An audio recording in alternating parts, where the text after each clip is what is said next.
Mount Holyoke College in South Hadley is taking steps to address racial inequities on its campus by creating an anti-racism action plan effective this school year. The plan seeks to address the needs and concerns of its Indigenous and people of color students through new classes, training for faculty, and measures of accountability students can have with college leadership. Connecting Point's Ross Lippman spoke to Mount Holyoke's Vice President for Equity and Inclusion and Chief Diversity Officer, Dr. Kijua Sanders-McMurtry, and Angelis Liriano, a student at Mount Holyoke College, to see how faculty worked with students to create this plan. Thank you so much for that question, Ross. I think the first piece is that there had been sort of a movement originated by students over time in the last 4 or 5 years, where students really had been expressing through a number of initiatives and activist opportunities and challenges to the administration around needing a more diverse and inclusive community, one that fulfills the promise that students will have a sense of belonging at Mount Holyoke when they arrive and when they're matriculating.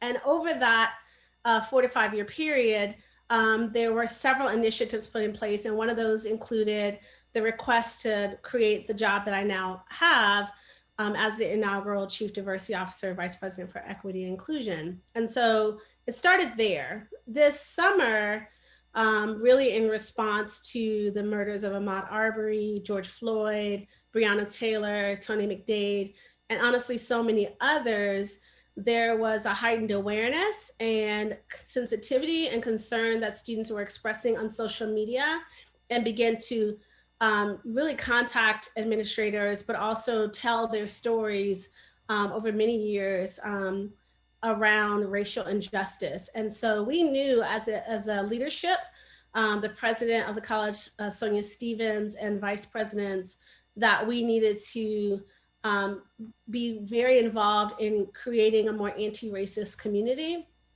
and to do so intentionally in collaboration with our board of trustees in response to the students' demands, but also really honestly, with all that we were seeing with the dual pandemics of COVID-19 and the deaths that I mentioned, we would have probably wanted to create some sort of anti-racism action plan anyway, but it was really more important for us to hear the student voices and to center those voices in our response. Angelis, you're a diversity, equity, and inclusion fellow at the college. So since this whole plan is centered around the concerns of students, specifically BIPOC students on campus, how were they able to make their concerns known? Definitely, this is something that's been a long time in the making. I'm a junior, so this is my third year at Mount Holyoke. But I would say, like, in the 2 years before me even like stepping foot on campus, there was really like this movement, particularly around getting more faculty of colors and like retention of faculty of color on campus. And part of like those demands was having a chief diversity officer, hence Kijua, who I actually met on my first day on campus. And in my time on campus, I think that we've kind of had to respond to things on a case-by-case basis. So there's a lot of things that have happened on campus that we have organized around, and when it was possible, we met in person and filed petitions or wrote open letters to the administration. But because of that switch to remote learning and because and due to the pandemic, we kind of had to switch tactics. And one of the ways that happened was 2 Instagram accounts, one of which is called Black at MHC, and another one called BIPOC at Mount Holyoke. And those were kind of anonymous reporting systems just to say like, hey, these are the things that happened to me, and to show that all of the incidents that we've been fighting for are not one-off incidents, but they are a pattern that needs to be addressed systemically by the college. When Mount Holyoke published the letter on, I believe it was August 27th, addressing this plan, part of it said, and this is a quote from it, "Mount Holyoke must be persistent and uncompromising in addressing the challenges that have been brought to the college's attention from BIPOC students." So Dr. Sanders-McMurtry, what does that mean? What does persistent and uncompromising mean in creating an anti-racist campus? We have long known that, and I heard this incredible social scientist Claude Steele once say that colleges and universities are often incubators of inequality. There's incredible research by Dr. Anthony Jack in a book called The Privileged Poor that also talks about liberal arts colleges and selective colleges and ways that students are sometimes members of groups that he's identified as doubly disadvantaged.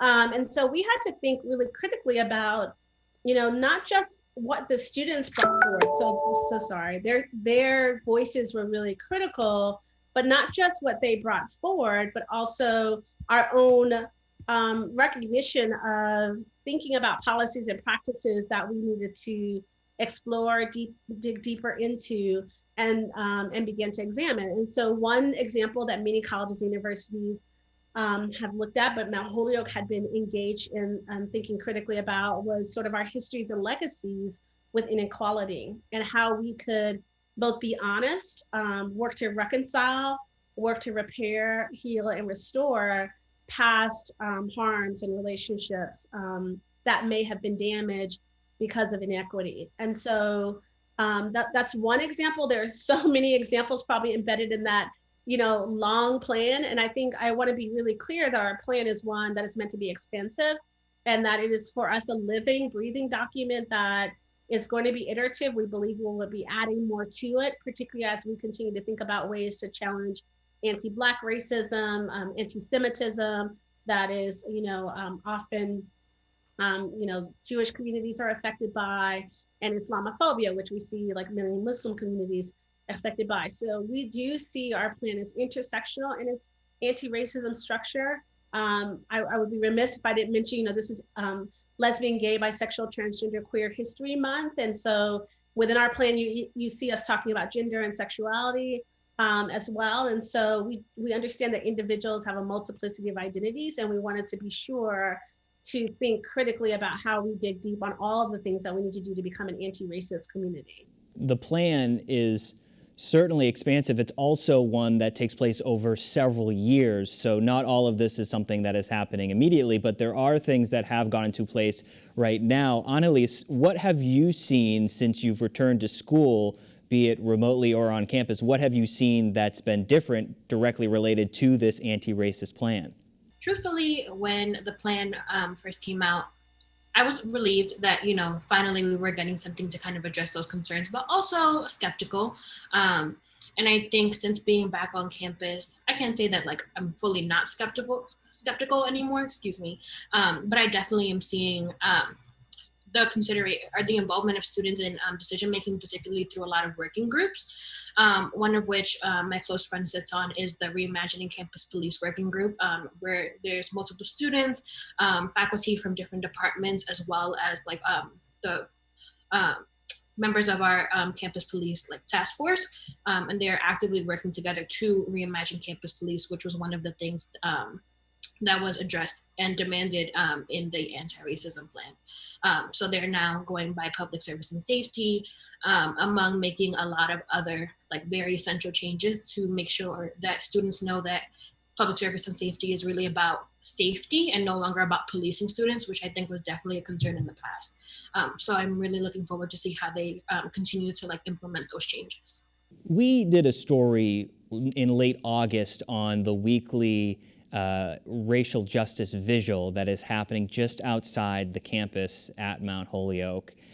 For you, Dr. Sanders-McMurtry, does seeing members of the South Hadley community coming out and taking action, advocating for very similar things that this anti-racist plan is attempting to change on campus, what does that do for you in knowing that this isn't something that is specific just to the needs of the students on the campus at Mount Holyoke, but it's also something that's being spoken about throughout the entire town?